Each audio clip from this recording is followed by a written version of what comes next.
ഗുരുവായൂർ ക്ഷേത്രോത്സവത്തിനുള്ള ഒരുക്കങ്ങൾ പൂർത്തിയായതായി Devaswom chairman doctor V K Vijayan അറിയിച്ചു. ഉത്സവ ചടങ്ങുകളുടെ ഭാഗമായി ക്ഷേത്രത്തിൽ ശനിയാഴ്ച രാവിലെ ആനയില്ല ശീവേലിയും ഉച്ചതിരിഞ്ഞ് 3-ന് ആനയോട്ടവും നടക്കും. രാത്രി പൂയം നക്ഷത്രത്തിൽ കൊടിയേറും. 10 ദിവസത്തെ ആഘോഷ പരിപാടികൾക്കായി 3,56,90,500 രൂപയുടെ എസ്റ്റിമേറ്റിന് ദേവസ്വം ഭരണസമിതി അംഗീകാരം നൽകി.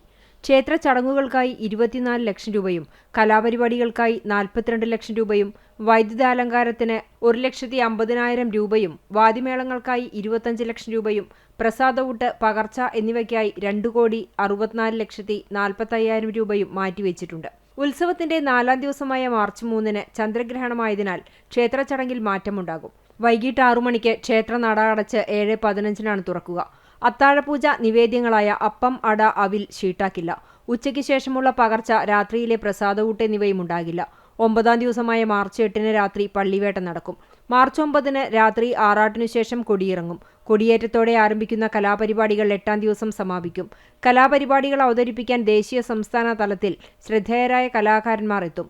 പ്രശസ്ത ഗായിക KS ചിത്ര, സംഗീതജ്ഞരായ യുവകലാഭാരതി, ബാംഗ്ലൂർ G രവികിരൺ, ചെങ്കോട്ട ഹരിഹര സുബ്രഹ്മണ്യൻ, പ്രശസ്ത ചലച്ചിത്രതാരം ആശാ ശരത്ത്, വയലിൻ വിസ്മയം ഗംഗാ ശശിധരൻ, സത്രിയ നൃത്തവുമായി ആസാമിലെ പ്രശസ്ത കലാകാരി രഞ്ജു, മോണി, സൈക്കിയ എന്നിവർ കലാവിരുന്നൊരുക്കും.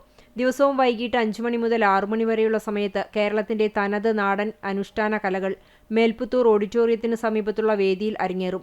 ഗോപികാ നൃത്തം, പരുന്താട്ടം, വീരനാട്യം, കളരിപ്പയറ്റ്, കരകാട്ടം, കുമ്മാട്ടിക്കളി, ബിഹു നൃത്തം തുടങ്ങിയവ ഈ വേദിയിൽ അവതരിപ്പിക്കും. 2 വേദികളിലായി 1000-ഓളം സംഘങ്ങളുടെ തിരുവാതിരക്കളിയും ഉണ്ടാകും. ദേവസ്വം ഭരണസമിതി അംഗങ്ങളായ C മനോജ്, KP വിശ്വനാഥൻ എന്നിവരും വാർത്താസമ്മേളനത്തിൽ പങ്കെടുത്തു.